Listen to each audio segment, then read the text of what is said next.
We are going to show now how can you clipping path work with Photoshop.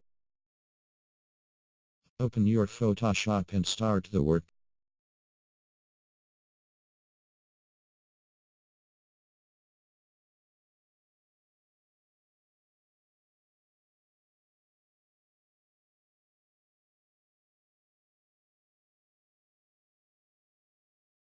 Keep the image and define your layer for selecting the all-important portion that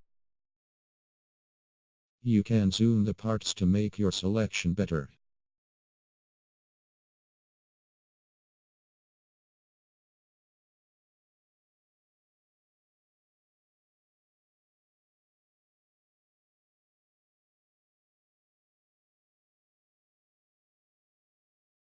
Layers are needed for a single part separately.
Select your format and save.